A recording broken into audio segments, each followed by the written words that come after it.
Megan Baragry is a singer and songwriter from Goulburn in New South Wales who released her first single, How Can I Not, last year. And she has recently released her second, Me and Carrie. And hopefully there are more to come. I'll ask her about songwriting and other things. Hi, Megan. Hello, thanks for having me. It's a pleasure. And we had a little tech issue before I started recording. She's bearing with me, so hopefully the sound will be all right. Now, the Carrie of the title of your song is Carrie Underwood, which people have probably guessed, and if they've listened to the song, they'll know. What do you love about Carrie's music? Oh, everything, just like her soul in all of her songs, like her vocal ability, and just like everything that she does with her music, and what she like inspires people as well in her music. Yeah. She inspires people, yeah. So how has she particularly inspired you?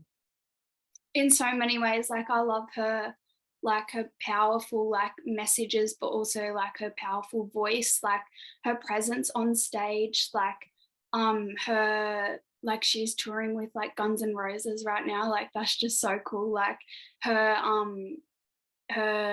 like introduction to like rock, like in her music, how it's a lot like rocky, but then she sings like she has a gospel album, like her How Great Thou Art, but then she can sing Before She Cheats. Like it's just like, yeah, amazing.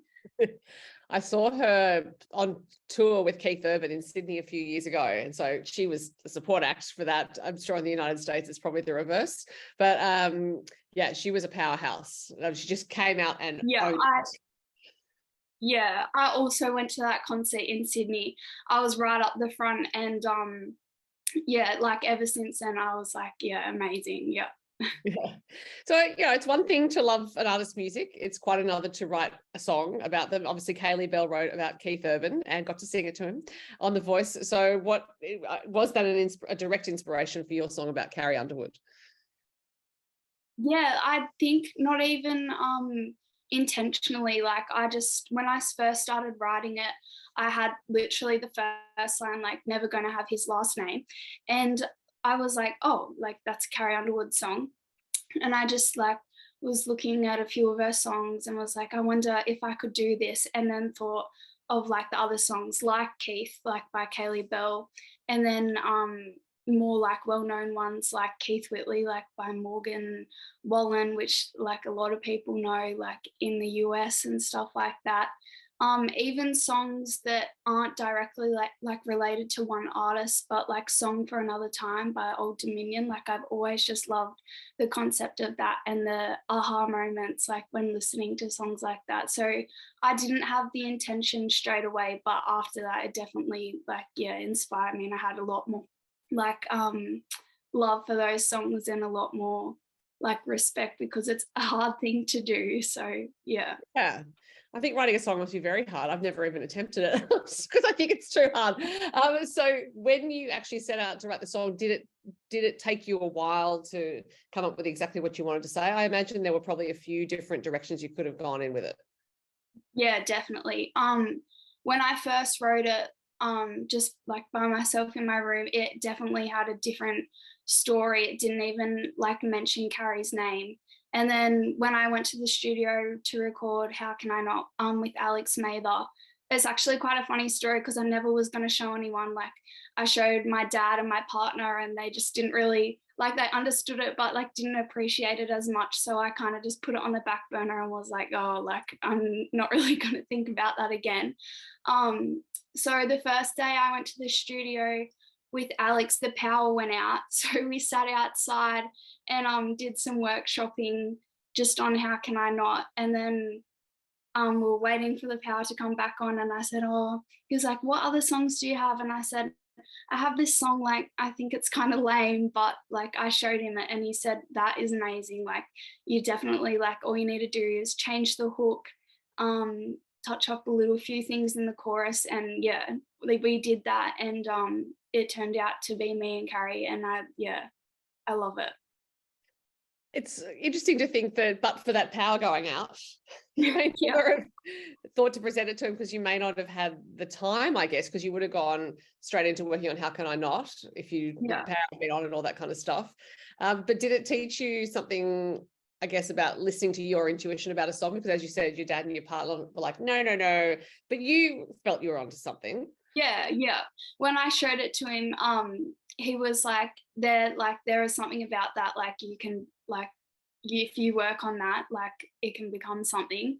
Then he showed Brittany Maggs, who's his girlfriend, and she also loves Carrie Underwood. And he said, like the next day I went back to the studio and he said, Megan, I showed Britt that song and she really loves it. Like you should work on it.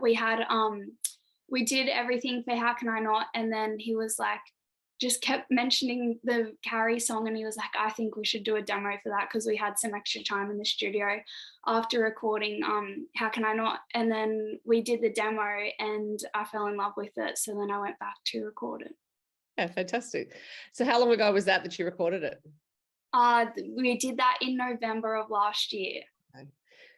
Is it hard to sit on a song when you know you've recorded it, you know you've loved it or you love it, and you want the world to hear it, and then you have to think about ideal release dates, I guess? Yeah, definitely. With How Can I Not, I was like new to it all. I've never been in the studio before, like never released a song, and I kind of just released it like because I was so excited, but didn't really have a plan or anything like that. So I kind of learnt a lesson from releasing my debut single. So I had to sit on Me and Carrie for a while, and that was hard. And just I've done like another demo, and like even having that and not being able to like show people is so hard. Like I want to show snippets, but like yeah, you got to do like marketing plans and like work it all out, and it's just so hard to like not show people, hey, this is this song I love, like I really want you to hear it, but you've got to work it all out first. So yeah, it definitely is hard to keep a secret. And then I guess with social media, you have to work out if you're going to release snippets to tease a song, and if you do, how far ahead it is. It's so different to, you know, a single being released, it goes on the radio, whatever it is. You have to really think strategically about that kind of thing, and it's not anything necessarily that's related to you as an artist. It's a different skill set. Yeah, definitely. I didn't really have any help with like releasing the last couple songs or my first two songs. So I have learned a lot from that, and just having this next song ready, I'm like, I'm gonna have a good plan, and like you say, like it's not just about, oh, I have this song, like I'm gonna put it on the radio right now, and like there's so much like behind the scenes that goes on, and yeah.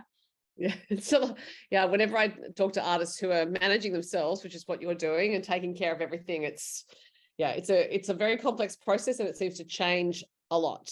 Yeah. So we'll see what happens next with music. But apart from Carrie Underwood, are there other artists you look up to? Oh yeah, one homegrown, I would have to say Amber Lawrence by far. Yeah, I've looked up to her since I was about 11. I saw her at Tamworth one year, and then she come to Goulburn not long after that with Adam Harvey. So it was a while ago. And she pulled me up on stage, and I sung one line of Son of a Preacher Man, like literally those lyrics. And that was like my first, like she just pulled me up. I wasn't even really like that into singing then, but yeah, like from there, like my love for music grew, and she's like really helped me along the way, like taking me under her wing and stuff. So she's like one of my biggest inspirations. Yeah. Well, she's a very deserving inspiration, because she is a wonderful artist. So when she pulled you up on stage and you had that experience, was it, you know, not long after that that you started to think, maybe I should do something about this? And if so, did you take singing lessons or guitar lessons or anything like that? Yeah, definitely. Dad bought me a guitar for Christmas one year. He showed me 3 chords, and then I was looking at like Taylor Swift songs, like, Dad, can you teach me this? And he said, sorry, like I only know these 3 chords. And then he was like, we'll have to get you guitar lessons. So started from there. I got lessons with Luke Wilden from Hurricane Fall for a few years, and yeah, I was playing guitar, and he encouraged me to sing did some concerts at the conservatorium in my hometown in Goulburn. So yeah, it definitely started from there. Just getting up on stage that one night, and yeah.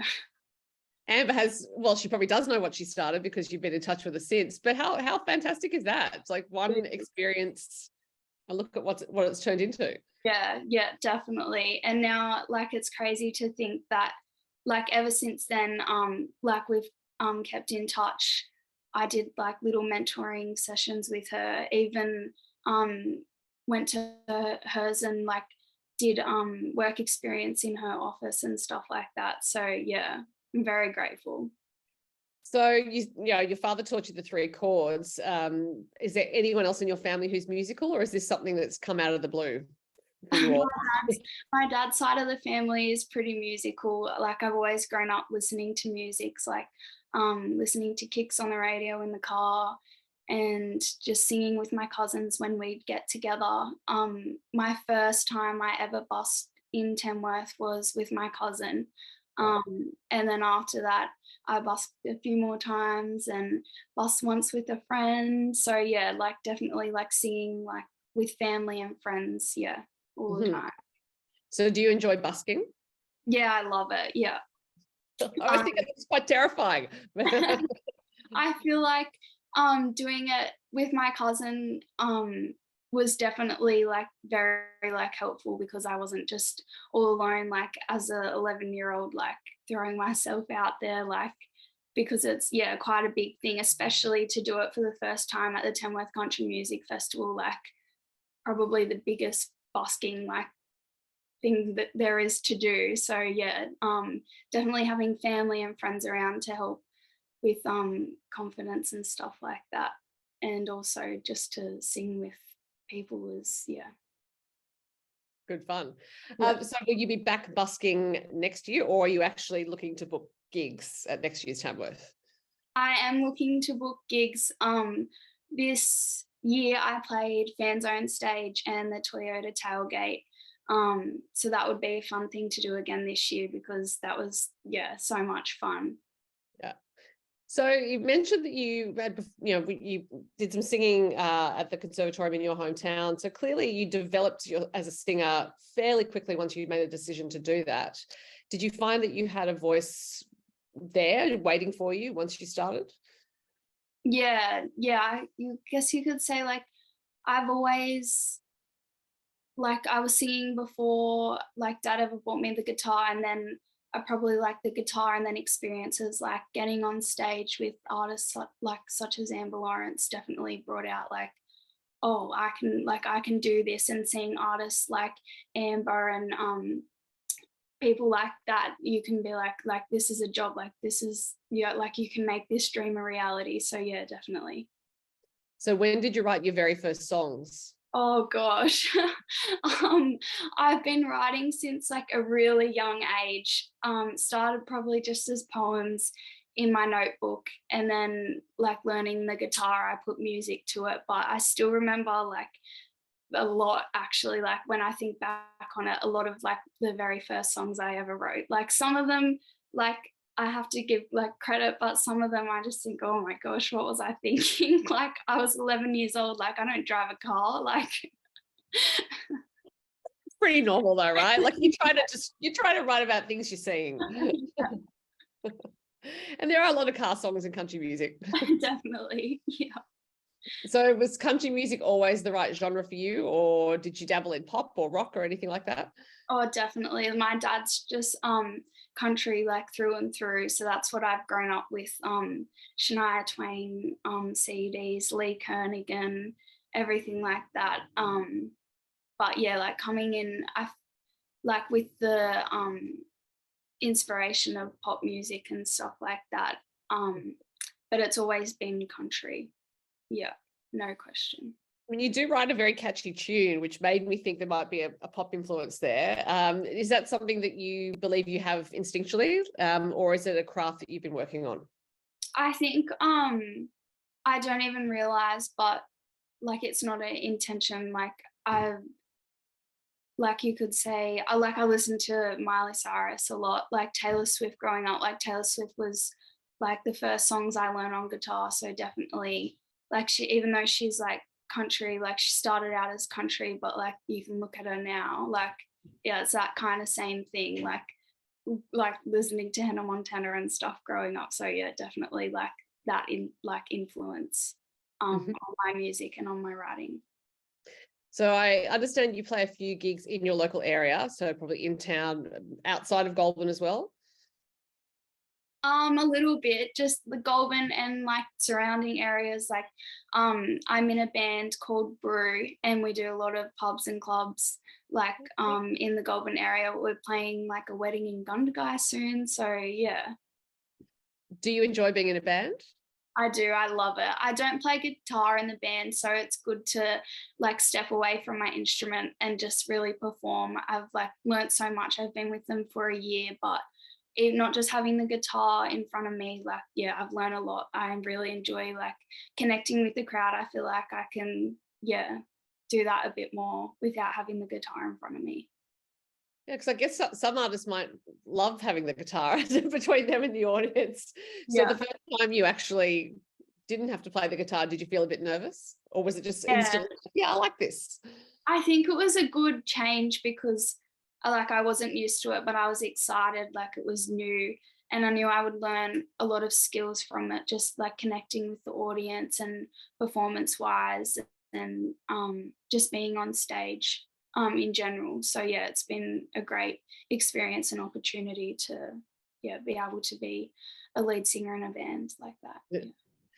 So now looking ahead, because you've released 2 singles and you have one that you said, you've got in the works, are you, in terms of the planning, because as you said, you've got to think about how you do these things, are you already looking ahead thinking, all right, well, I need to have a new song this time and then in this many, many months and all that kind of stuff? Is it that strategic, or are you leaving some room for the muse to arrive, I guess? Yeah, I think the song that I'm sitting on at the moment, I have a plan for that, but I feel like just like at the right time I will like go for it, focus on it. I really want to like give my all because yeah, like I've learned a lot of stuff, even like being an independent artist, to just like I don't have to go for it straight away and need to hold back a little bit and not get too excited. But yeah, definitely just thinking like forward and planning like a bit more strategically, definitely. Yeah. Well, in the meantime, people have Me and Carrie to listen to, and I'm sure there will be many more catchy tunes coming from you. So, Megan, it's been great to talk to you. Thanks for your time. Thanks for having me.